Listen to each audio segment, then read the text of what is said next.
साथियों नमस्कार, मैं हरिश्चंद्र बंडवाल इस वीडियो में आप सभी का स्वागत करता हूं। दोस्तों, सबसे पहले तो उत्तराखंड के उत्तरकाशी में जो तबाही आई है और वो जो तस्वीरें देखने को मिल रही हैं दोस्तों, वो वास्तव में बहुत ही भयानक है, डराने वाला है। मैं पूरे परिवार की तरफ से, जो सोशल मीडिया परिवार है, उन सभी के प्रति संवेदना व्यक्त करता हूं दोस्तों। वो सही रहें, सलामत रहें, मैं उनके लिए प्रार्थना करता हूं और मैं निवेदन करता हूं दोस्तों कि उनके लिए आप भी प्रार्थना कीजिए, आप भी ज़रूर लिखिए, क्योंकि जो तस्वीरें आ रही हैं वो वास्तव में बहुत डराने वाली हैं।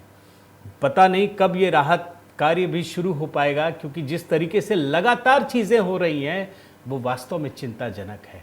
अब आइए दोस्तों, आज का वीडियो डोनाल्ड ट्रंप से ही जुड़ा है दोस्तों। एक बात कहना पड़ेगा कि जिस तरीके से पिछले 24 घंटे में जो घटनाक्रम हुए हैं, बहुत सारे लोग हो सकता है गदगद हों। उनको लग रहा होगा कि भारत ने क्या कमाल कर दिया, प्रधानमंत्री मोदी ने क्या कमाल कर दिया। लेकिन यकीन मानिए दोस्तों, मुझे नहीं लगता कि ये खुशी की खबर है, ये बल्कि गम की खबर है, ये दुख की खबर है। प्रधानमंत्री मोदी की सरकार ने जिस तरीके से अमेरिका को करारा जवाब दिया और देना पड़ा है, उसके पीछे के जो घटनाक्रम है दोस्तों, उसके पीछे की जो रहस्य है, वो अगर आप देखेंगे तब आपको समझ में आएगा कि भारत के साथ अमेरिका के रिश्ते को खराब करने के लिए कितनी बड़ी साजिश रची जा रही है। और एक बात मैं निश्चित रूप से कहूंगा कि प्रधानमंत्री मोदी के जीवन में इससे बड़ी चुनौती कभी नहीं आई। अब इसका मतलब ये मत निकालिएगा कि बुरी तरह से फंस गए हैं, ये नहीं कह रहा हूं, चुनौती कह रहा हूं।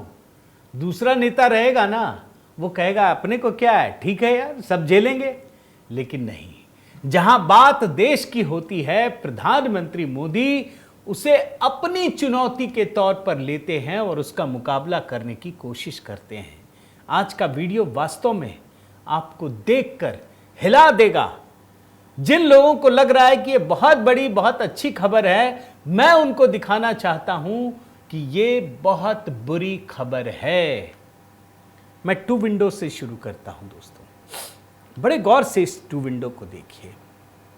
कल डोनाल्ड ट्रंप ने, ये तो लगातार कह रहे हैं ना, बिना भारत का नाम लिए तो इनका खाना नहीं पचता है। ऐसा लगता है कि ये किसी चीज के मोहरे बन गए हैं। दुनिया में सोते जगते, एक केजरीवाल वाली बीमारी इनको हो गई है। सोते जगते उठते कुछ भी करते, भारत का नाम लिए बिना होता ही नहीं। कल भी भारत को ऐसे ही गाली दे रहे थे। India is not only buying massive amounts of Russian oil, they are then for much of the oil purchase, blah blah blah, बहुत सारी चीजें। और आखिर में because of this I will be substantially raising the tariff paid by India to the USA।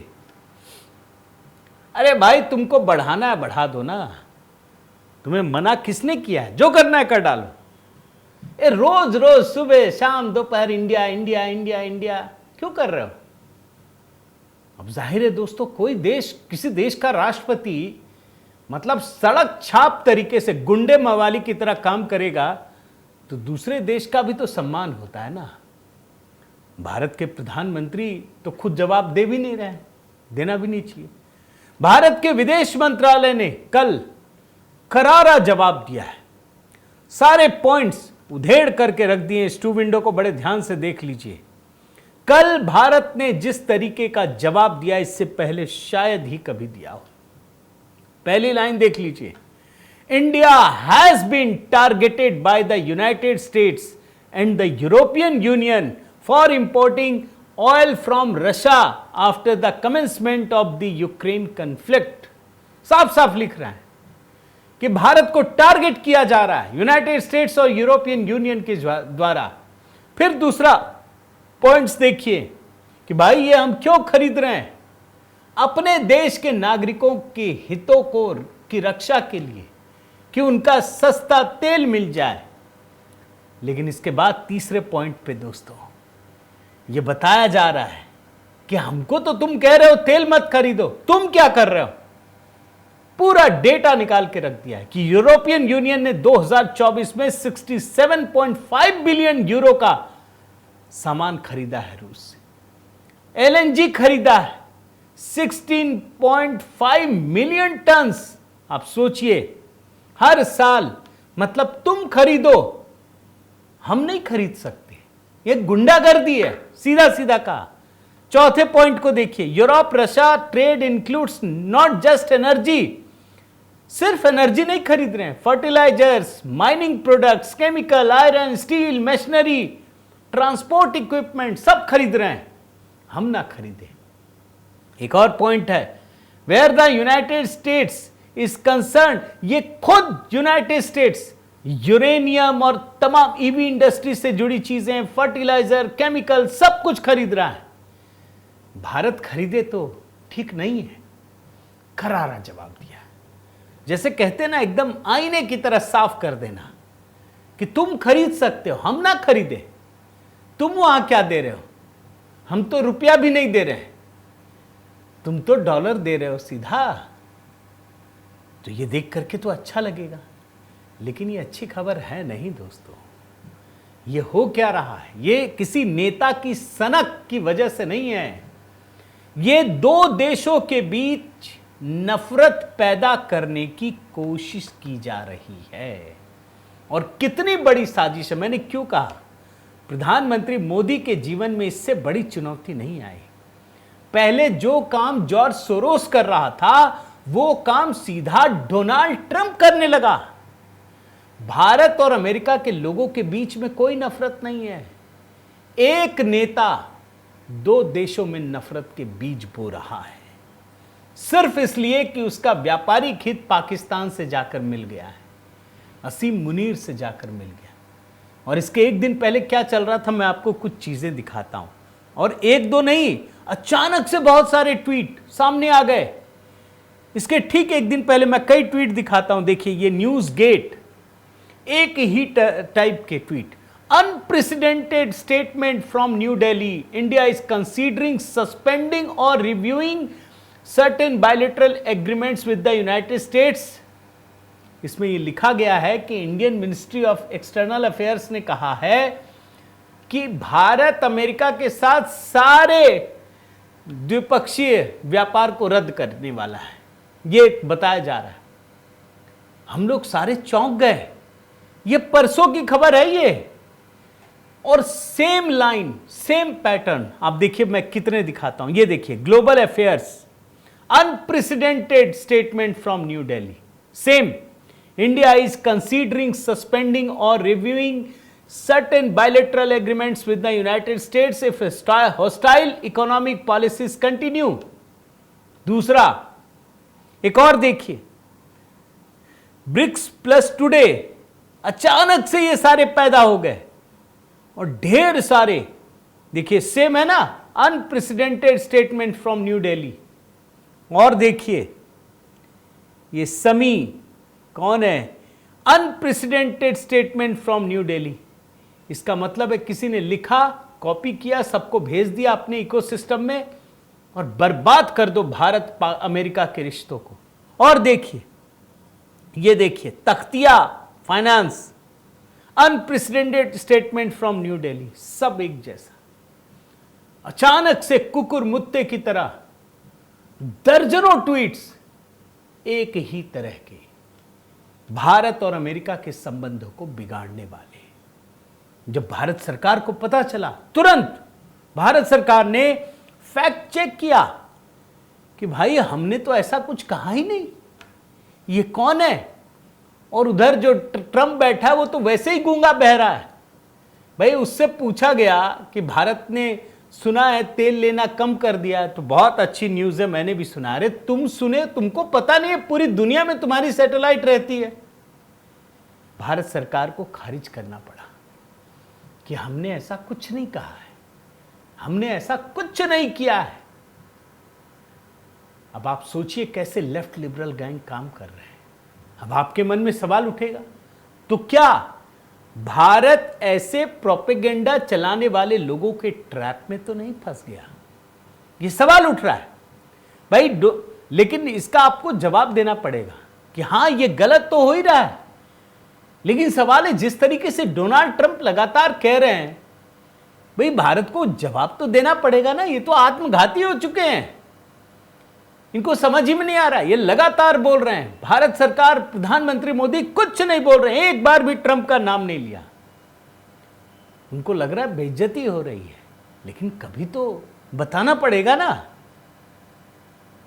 अब मैं तो यही कहता आपसे कि वाह देखा भारत ने क्या कमाल का ठोका है। सब बोलेंगे भारत ने करारा जवाब दिया। ये अच्छा नहीं है दोस्तों। ये दो देशों के नागरिकों के बीच में नफरत पैदा करने की कोशिश है, जो एक नेता चाहता है।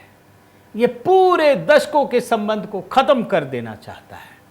मैं इसका साइड इफेक्ट आपको दिखाता हूं। भारत के लोगों के खिलाफ, और उसमें भी हिंदुओं के खिलाफ, याद रखिए, एक मुहिम चल रही है। ये वो लोग हैं जो हिंदू का मतलब भारत समझ लिए, भारत का मतलब मोदी समझ लिए। आपको उदाहरण देता हूं, आप देखिए, ये ट्विटर हैंडल, ये है रो खन्ना। इस शख्स से मिलिए। कैलिफोर्निया राज्य के 17वें कांग्रेसनल डिस्ट्रिक्ट से डेमोक्रेटिक पार्टी के सांसद हैं। ये क्षेत्र सिलिकॉन वैली में आता है, जिसमें Fremont, New York, Sunnyvale, Saint Clara, बहुत सारे हिस्से हैं। ये तकनीकी शिक्षा, उच्च शिक्षा संस्थानों का गढ़ है दोस्तों, क्योंकि यहीं पर एप्पल, इंटेल, याहू जैसी विश्व प्रसिद्ध कंपनियां हैं। और रो खन्ना जानते हैं कब निर्वाचित हुए? 2017 में, तब से सांसद हैं। और उन्होंने जिसको हराया वो 8 बार के सांसद माइक होंडा हैं, उनको हराया है। आज इनके खिलाफ, क्योंकि ये एक भारतीय मूल के अमेरिकी नागरिक हैं, इनके खिलाफ एक अभियान चल रहा है। ये इकोनॉमिक पैट्रियटिज्म की बात करते हैं, आर्थिक देशभक्ति की, लेकिन चूंकि ये भारतीय हैं, इन पे निशाना साधा जा रहा है। और उसमें भी भारतीय प्लस हिंदू, इसलिए निशाना साधा जा रहा है। इनको लिखना पड़ा। आप देखिए, आई एम टीम अमेरिका। भाई सब कुछ यहीं पे है, अमेरिका में पैदा हुए, सब कुछ हुआ, उस पे निशाना साधा जा रहा है। और अमेरिका में किस तरीके से लोग निशाना साध रहे हैं आप देखिए। ये श्वेत लोग, कैसे रेसिज्म चल रहा है। ये जो ज्ञान देता अमेरिका लगातार कि तुम्हारे यहां ये नहीं है, वो नहीं है, देखिए वहां क्या हो रहा है। देख रहे हैं? You treated Americans like illegal during the pandemic, while you treat illegal like Americans. कितनी गहरी खाई पैदा करने की कोशिश, साजिश रची जा रही है, यह मैं आपको दिखा रहा हूं। और देखिए, आप ये देखिए, रो खन्ना ने अल्टीमेटली इनको लिखना पड़ा, कई जगह लिख रहे हैं, man how do you hate someone you don't know. जानता भी नहीं है, फिर भी नफरत भरे बयान दे रहा। अब ये है कौन, कहां का है, ये भी नहीं पता। एक और देखिए, लिख रहा, I am for you being deported back to India. जबकि उसी जगह से है जहां इनकी जन्म हुआ है। रो खन्ना लिख रहे हैं, my parents will be happy that their son born in Philadelphia in 1976। सिर्फ भारतीय नाम है, भारतीय मूल के हैं, इनके खिलाफ नफरत पैदा करने की साजिश रची जा रही है। एक और उदाहरण देता हूं, आप देखिए, ये महिला से मिलिए। अमेरिका में गर्व की बात होगी, ओहियो की है, और ओहियो के लिए ये एक गर्व का विषय है कि मथुरा श्रीधरन जैसी महिला उनके पास है। इनके बारे में थोड़ा बताता हूं। भारतीय मूल की अमेरिकी महिला, अभी ओहियो में इनको 12वीं सॉलिसिटर जनरल यानी लीगल पद पर, जो सरकार का होता है, सर्वोच्च पद पर पहुंची है। अभी 31 जुलाई 2025 को अटॉर्नी जनरल देवयोस ने घोषित किया है। जानते हैं इनकी आलोचना किस बात के लिए हो रही है? क्योंकि ये बिंदी लगाती है, इनको विदेशी कहा जा रहा है। इनकी पैदाइश वहीं की है। और जिस ओहियो में बनी है ना, उस राज्य को यूएस के सुप्रीम कोर्ट में इन्होंने सफलतापूर्वक अपनी पैरवी की और जीती भी। और उन 2021 से डेप्यूटी सॉलिसिटर जनरल भी हैं। लेकिन इनकी आलोचना हो रही है, इनको गालियां दी जा रही, इनको ट्रोल किया जा रहा है। जैसे ही इनको सॉलिसिटर जनरल बनाने की घोषणा हुई, लोगों ने ट्रोल करना शुरू कर दिया। और सिर्फ बिंदी को लेकर के मैं आपको कुछ उदाहरण दिखा देता हूं। अब देखिए, ये देखिए, Frank, so let's get this straight, Ohio is essentially a German manic colony. एक और देखिए, दूसरा डेविन का, give Americans American job not foreigners. वहां की नागरिक है ये, वहीं जन्म हुआ है। और देखिए दैट गाय, ये देखिए, why should you select someone who is not an American. और देखिए, ये देखिए, cope harder inferiors come, guy wake up, Indians are taking our jobs. Bharat के खिलाफ नफरत का माहौल पैदा करने की। ये देखिए, the only thing Mathura Sreedharan should be selected for is a one way ticket to India. हालांकि जिन्होंने इन्हें नियुक्त किया है ना, डेव योस्ट, उन्होंने साफ साफ लिखा है कि Mathura is brilliant, she von her argument eight Scots last year, both the ACs she worked under, दो बड़े लोगों के साथ काम किया है। और ये लिखते हैं कि मैं बहुत एक्साइटेड हूं कि इनको प्रमोट किया है, दोष इनमें नहीं आप में है, ये लिखा है। लेकिन सवाल है कि जो लोग नफरत का ये माहौल पैदा कर रहे हैं, आखिर वो चाहते क्या है। एक बात समझिए दोस्तों, बड़े गौर से, कि भारत और अमेरिका के रिश्ते खराब हो गए तो किन किन को फायदा होगा। एक तो मैं अमेरिका को ही मानता हूं, ओवरऑल अमेरिका को कमजोर भारत चाहिए, उसे शक्तिशाली भारत नहीं चाहिए। इस बार तो अमेरिका ने देखा ना कि बिना किसी की मदद के भारत ने पाकिस्तान को ठोक दिया, एकदम एक एक जगह में घुसकर मारा। दूसरा चीन कभी चाहेगा भारत कमजोर हो। पाकिस्तान चाहेगा कि भारत मजबूत हो। ये तो तीन बड़ी ताकतें भारत के भीतर आई है। कांग्रेस, जिसने मोदी जी को ही भारत समझ लिया है, उसे लगता है कि भारत कमजोर हो गया तो मोदी जी कमजोर हो जाएंगे। गजब परिस्थिति है। पूरा लेफ्ट लिबरल गैंग मोदी को नंबर 1 दुश्मन समझता है। वो जानता है कि मोदी को हरा नहीं सकते तो भारत को कमजोर कर दो। वही सुप्रीम कोर्ट को बेवजह नहीं बोलना पड़ा दोस्तों, कि अगर राहुल गांधी सच्चे भारतीय होते तो कभी यह बात नहीं कहते जो उन्होंने सेना के बारे में कह दिया। और यह साफ है दोस्तों कि भारत अमेरिका के संबंधों को, जो आम लोगों के रिश्ते हैं, उनको कमजोर करने के लिए, मैं ये उदाहरण आपको दिखा रहा हूं, आप देख लीजिए। इस ट्वीट में साफ साफ जानकारी दी हुई है कि अलग अलग तरीके से चीजों को प्रचारित किया जा रहा है। मोदी ने कभी नहीं कहा कि अमेरिकी गुड्स को बायकॉट करो, ये वहां लोग सोशल मीडिया में फैला रहे हैं। ये पूरा का पूरा लेफ्ट लिबरल गैंग का नतीजा है दोस्तों। मैं आपको कुछ चीजें और दिखा देता हूं ताकि पूरा संदर्भ समझ में आ जाए। भाई, जब भारत पाकिस्तान युद्ध हो रहा था तो यही अफवाह फैलाई गई ना, यही गैंग है, सारे लोग शामिल हैं कि सारे राफेल को गिरा दिए 5-5। चीन भी शामिल था। बाद में फ्रांस ने बताया कि भैया ये चाइनीज एजेंट हैं जो ये काम कर रहे हैं। और दोस्तों, मैं आपको बताऊं कि संसद के भीतर 30 जुलाई को भारत सरकार ने इस बात की जानकारी दी कि ऑपरेशन सिंदूर के समय कम से कम 1400 ऐसे ऑनलाइन एड्रेस थे, यूआरएल थे, जो भारत के बाहर चलाए जा रहे थे और भारत के खिलाफ प्रोपेगेंडा चला रहे थे। और ये तो आप ध्यान अगर हो तो किसान आंदोलन याद कीजिए, जो पूरा का पूरा टूल किट, ग्रेटा थनबर्ग याद होगा आपको, जो पूरा का पूरा प्रोपेगेंडा चल रहा था। आज वही परिस्थिति और बड़े रूप में। भाई, उस समय तो जॉर्ज सोरोस था पीछे से, आज तो खुद डोनाल्ड ट्रंप खड़ा है। सारे स्टेट की सरकारें जो काम पहले छिटपुट सोशल मीडिया वॉरियर्स करते थे वो बाद में कांग्रेस और तमाम पार्टियां मेन स्ट्रीम की पार्टियां करने लगी।